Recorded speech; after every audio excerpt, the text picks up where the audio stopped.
Good afternoon, everyone. Again, glad to be back and glad to have so many of you. So, without much further delay, let's get into the topic. So, what I'm going to talk today is this is the agenda. First, we'll talk what is clinical leadership and what is the foundation of clinical leadership. Many of you thought it was, said it is clinical expertise, and no, I will be elaborating on that. Then we'll move into the two pillars of clinical leadership and how to lead our team successfully, and finally how do we sustain this success over long term. So that's going to be the agenda.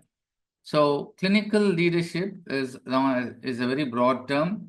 Any clinician defined as doctor, nurse, or any of the paramedics or lab or radiology, who is in contact with the patients and who do patient care.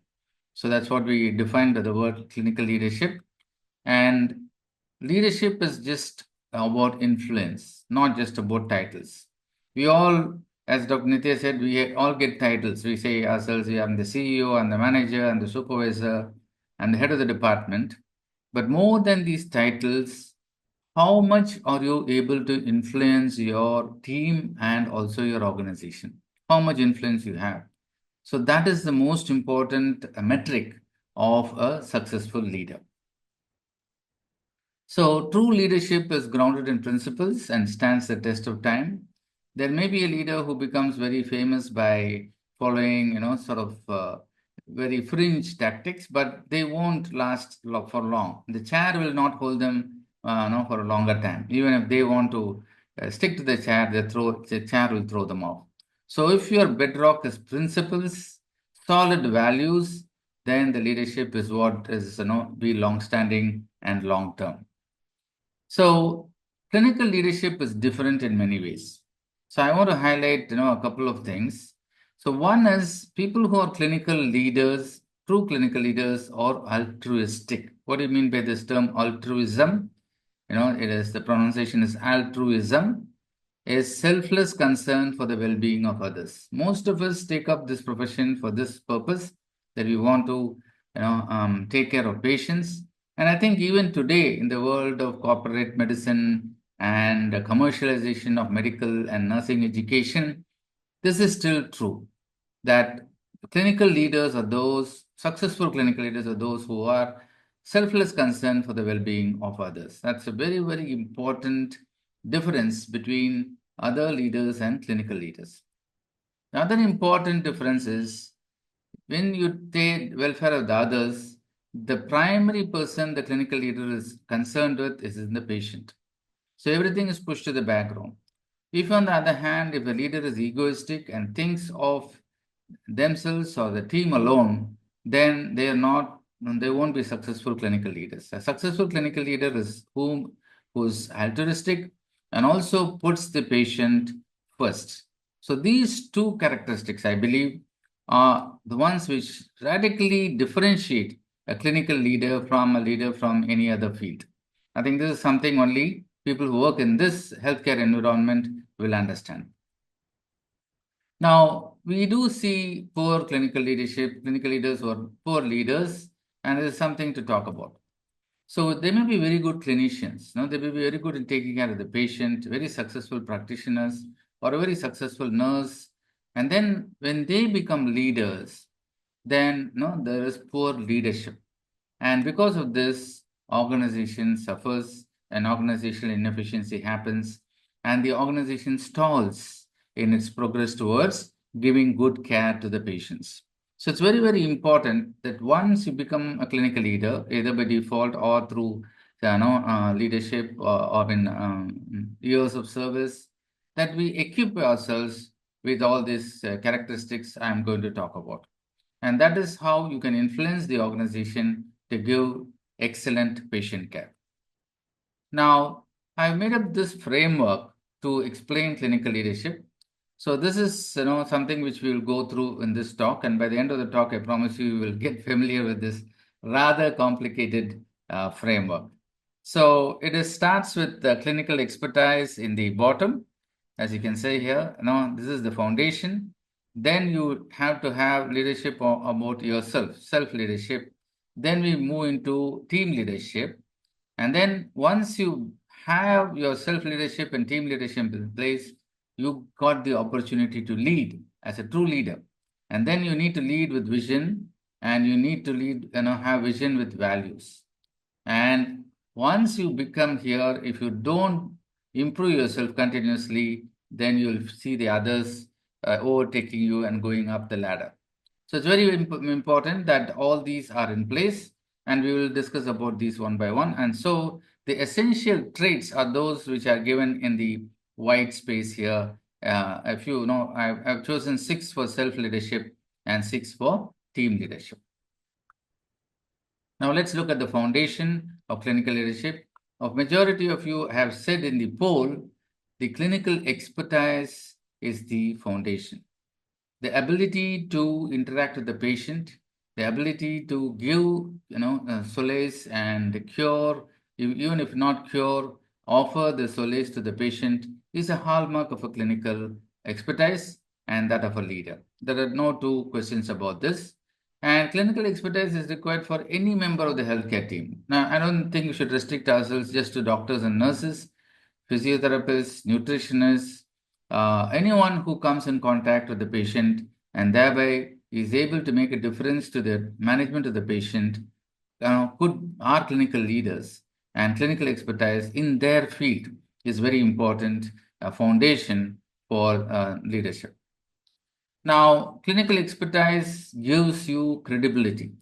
So, because once you are a good clinician in whatever department, as I told, when juniors have doubts and come to you, your experience and expertise you can share with them, and this gives you the credibility of being a leader, and people start trusting you, and finally you will become a role model for clinical leaders. So I worked with several clinical leaders in my career, and I can barely count with the fingers of my hand who had clinical expertise and had all the qualities which I'm going to describe about. And these are the ones whom I respect the most. And when somebody tells you who is your mentor, without even in the middle of the sleep, I will not say the names of these people. But there are very few, in the world, and that's very very important. But these are skills which can be acquired. Okay. And I feel the two pillars of clinical leadership is leadership over self, that is self leadership as we are calling it here, and leadership over your immediate team. So these two are the two pillars of clinical leadership. So, self leadership is mastering yourself before leading others, and team leadership is to guide, empower, and inspire your team.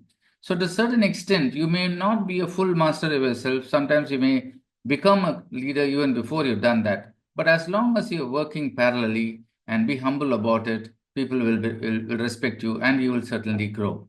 So, these are the two pillars of clinical leadership. Now, let us look at self leadership first. Now, self-leadership, I've chosen, 3 things on the right: integrity, professionalism, personal productivity. I feel these are very, very basic. And also certain soft skills like emotional intelligence, communication skills, and most importantly, resilience. We'll talk about each one of them in a little bit of detail. Now, I think integrity, everybody understands it is being honest, ethical, and being transparent. Doing your work even if somebody is not, looking over your shoulders in an honest and ethical way. So that is integrity. And professionalism is, as a professional, you are reliable, dedicated, and upholding the standards of your society or organization in which you work. So these are being professional, and both these builds trust. So if you have integrity and professionalism, people will trust you and regard you as a trustful leader. Now, personal productivity is something which we have to work with. It is hard work. It is managing time. It is managing all the tasks we are supposed to do in a efficient manner. And if you do this, it drives your effectiveness in being as a leader. Now, emotional intelligence is the ability to manage your own emotions and understand the emotions of others. So many of us, we try to understand the emotions of others, but we lose control of our own emotions. We become angry, we lose our temper and shout at others. So a real clinical leader is one who is a master of his emotions and at the same time able to understand the emotions of others and be empathy. So empathy is fostered by emotional intelligence. Communication skills is very, very important. And here I would put listening first on the list because it helps us to understand others first. A good leader has to listen, and once they understand others, then they can take the proper decisions. And resilience is a very, very important, characteristic of a leader. You may call such leaders being very tough. They'll say he's a tough leader. You can't just break him down. No, you would have met so many people like that. So these are people who bounce back from challenges and maintain a positive and solution-oriented mindset. Always they look at not the problems, what solutions can be done to these problems. That's what they're focusing on, and thereby they remain focused under pressure. So all these are very important characteristics of a leader, and this is something which you have to develop in yourself. So that's very important. So personal productivity, I thought I'll just explain a little bit more, is the ability to manage your time and tasks efficiently or effectively. And it is very, prioritization is a very important aspect of productivity. So we may have about 50 tasks in the morning to do, but if we understand which are the priority tasks, just 3 or 4 of them, and then succeed in doing it for the day, then we become productive. And leaders who are productive also inspire the teams to follow suit. So I had a leader, as a CEO of our hospital, who would just have his whole table will be empty. And he'll have only one sheet of paper on the right-hand corner with about 5 or 6 tasks entered. And at the end of the day, he'll make sure those tasks are completed. And he showed very good organizational skills in organizing his room, and that extended beyond his room, and his personal productivity inspired others to be more productive as well. So that's how personal productivity inspires the team. And emotional intelligence is, as I already explained, managing your own emotions and understanding the emotion of others. And if you do that, you're create a very strong bond with your team because your communication is open and people will start trusting you. It's very important to build emotional intelligence. Now, communication is something all of us talk about. I said, I put listening first. So understanding, listening is hearing as well as understanding. Now, hearing is just the auditory apparatus doing its job, but listening is understanding about what you heard and then not try to be understood. So Stephen Covey, one of the management gurus, said, "Seek first to understand and then to be understood." He wrote a wonderful book called Seven Habits of Highly Effective Leaders. It's worth a read. And in that, he talks about one habit is seek first to understand and then to be understood. So in that book, he talks about a story happened in his life in the subway station. He was actually coming back from somewhere early in the morning, and the subway station was quite empty. And then suddenly, a family came into the subway station, one father and 3 kids. And the father just sat down in a chair, and the 3 kids were becoming so boisterous. They were jumping up and down the chairs, they were shouting, they're screeching, they're running here and there, disturbing everybody else in the subway station. So, out of decency, Stephen Covey did not want to, talk to the father. But after some time, he couldn't bear it because the children were so unruly and creating chaos there. So he just gently tapped the man on the shoulder and said, "Sir, don't you think you should, sort of control your children? It is disturbing the others." So that man, as if he woke up, he just, got out of his thing as if he came out of a trance and said, "Yeah, yeah, yeah, I have to do it. I'm just coming from the hospital where, my wife just died, and I'm not able to cope the situation." Now, this is what is called perspective, right? So till that time, he was so irritated with this man that he is not able to control his children. Once he understood his plight, then his whole outlook changed. And he started asking him, "How can I help you?" Okay, so that is the power of listening and seeking first, to understand. So, first his side was an irresponsible father. and his emotion was anger, and he confronted him. But once he understood that he was a grieving husband, then naturally love and compassion came and he started supporting him. So that is the power of communication. I think it's a very, very powerful story illustrating how we need to listen first. And this brings us to resilience, which is the ability to bounce back, to overcome challenges, bounce back, and to achieve our goals. So this comes with experience, but we need to, and also we need to go out of our circle of influence and face challenges, and that toughens us. So, life is the most tough teacher, as we all know. So this resilience comes with experience, but we also should have the mental toughness to develop that. So that's about self-leadership. Self-leadership, we talked about in personal productivity, professionalism, integrity, emotional intelligence, communication skills, and resilience. So once you have this foundation, then you could move on to the becoming a team leader. So team leader, as I said, the foundation is the clinical expertise, and the ability to guide, empower, and inspire your team is built on your self-leadership. So once your self-leadership is strong, naturally your team leadership is an extension of that.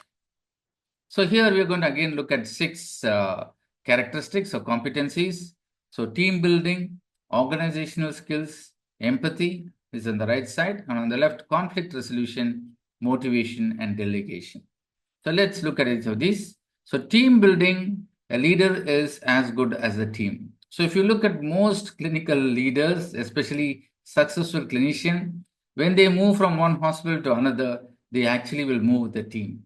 They will not go and build a team in the another hospital they go. Many examples are like that. Cardiothoracic surgeons, neurologists, neurosurgeons, they will have a team which they have built, and the team is so loyal to them. If they go from one hospital to another, they will also follow them.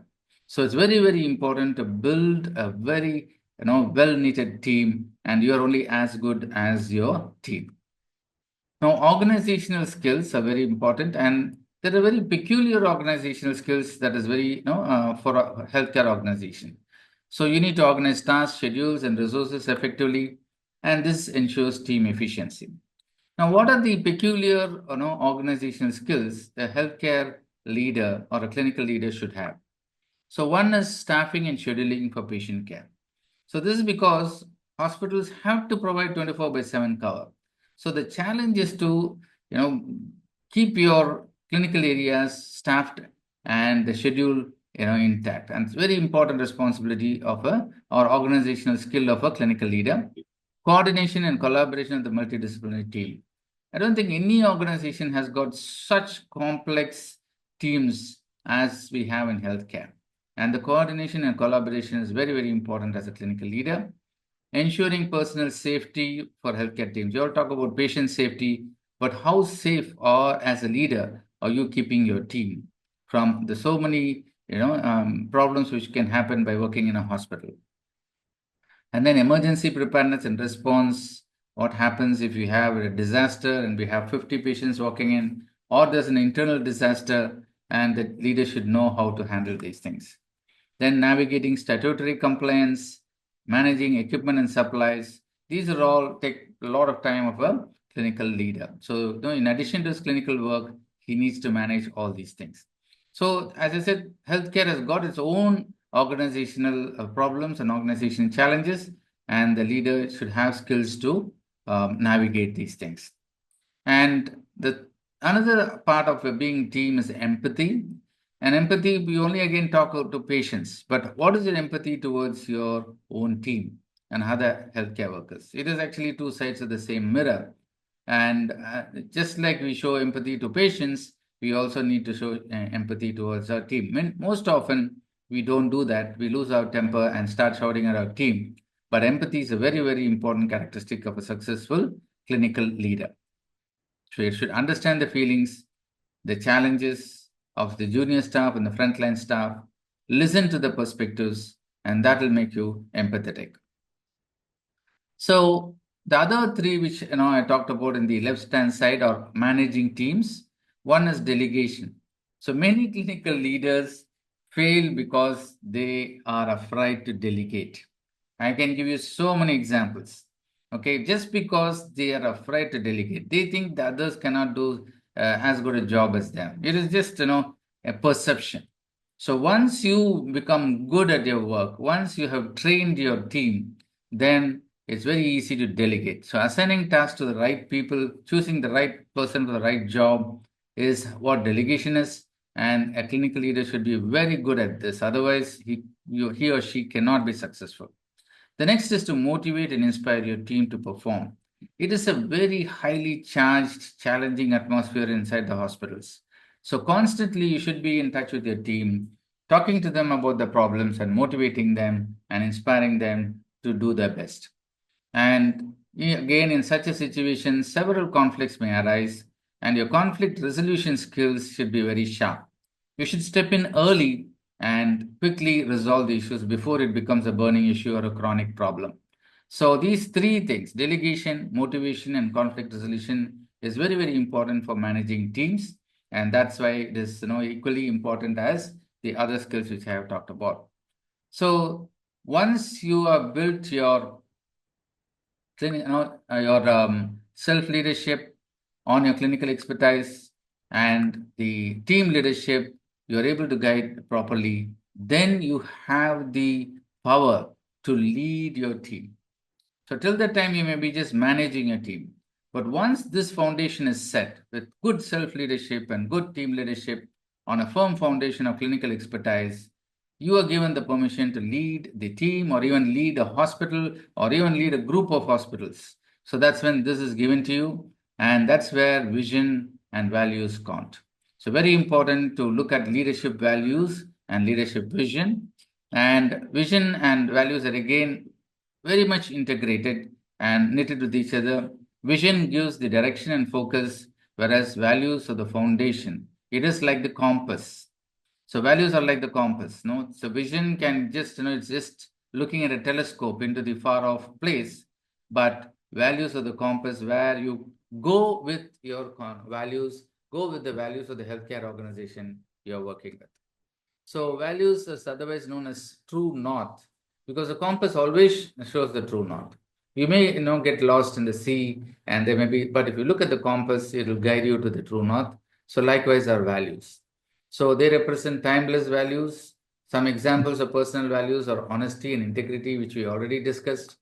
And organizational values are providing high quality, compassionate care. Truly believing in that value will transform a hospital. So, very important to have this as your anchor or your compass and move towards the vision of yourself and the organization with these values. So once you do that, you need to sustain. As I said, if you don't sustain it for long, then you will be replaced. It's a very hard thing there. They say it's lonely at the top, but it's also very fragile at the top. If you make one misstep, you fall down and you fall down so low that you know very difficult for you to get back to where you are. So it's very important to sustain the success, and that is where once you built on this framework, and self improvement is very important. So, constantly you need to improve yourself and prove to be a better leader than the juniors who are trying to catch up. Now, we saw that in the era of Grand Slam tennis over the last 10 to 15 years. There are only 3 or 4 people who are champions for such a long time because they kept improving themselves. It is only now that they have retired. Federer, Nadal, and that group, they improved themselves and challenged their juniors to come and play with them and try to win them. So that is how you should be by improving yourself and improving your leadership skills. And this framework will give you that thing, and you can go beyond this framework and improve yourself. Okay, so self improvement is this analogy is like sharpening this saw. If you want to cut down trees in a forest, every now and then you have to stop and sharpen the saw. If you keep on cutting with the same saw, it will not cut after some time. It will get blunted. The same with ourselves. So we need to take time off and attend conferences, attend webinars like this, and make ourselves better. So it's a continuous process of renewing skills, renewing your mindset, and renewing your energy. It's infinite. It goes on as long as we are alive or as long as there are working life goes. So self-improvement should be at all levels, personal. Your physical health is important, emotional, mental health is important, spiritual well-being also should be renewed. Professional, continuous learning and upskilling. And most important, I think, is the balance. So we need to balance our work and family, and that is the key of being a successful leader. There may be many clinicians or clinical leaders who are successful leaders, but totally a failure on the family side. A real leader is one who's able to balance these work and family. So that's a very important aspect of self-improvement. So, friends, I think we are coming to the end of this small session about clinical leadership.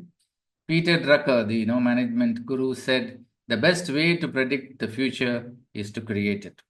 And I believe this framework of clinical expertise as a foundation, bringing self leadership by these skills of personal productivity, professionalism, integrity, emotional intelligence, communication skills, and resilience, and then building on top of it your team leadership with empathy, organizational skills, team building skills, conflict resolution, motivation, and delegation will give you the power to lead your organization or a group of organization. And that's where you need to have vision with values. And by constantly improving yourself, you can sustain that throughout your career.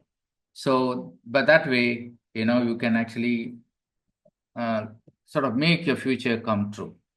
So, in summary, clinical expertise is the foundation. Leadership begins with ourselves, and team leadership enables you to succeed if it's a big if we provide direction with your vision and values. So, you may become the leader, but after that, if you get lost, if your vision or values is not right, then you will no longer be a leader. And finally, self improvement is the key to sustain that success. Thank you so much for your time and attention, and thank you so much.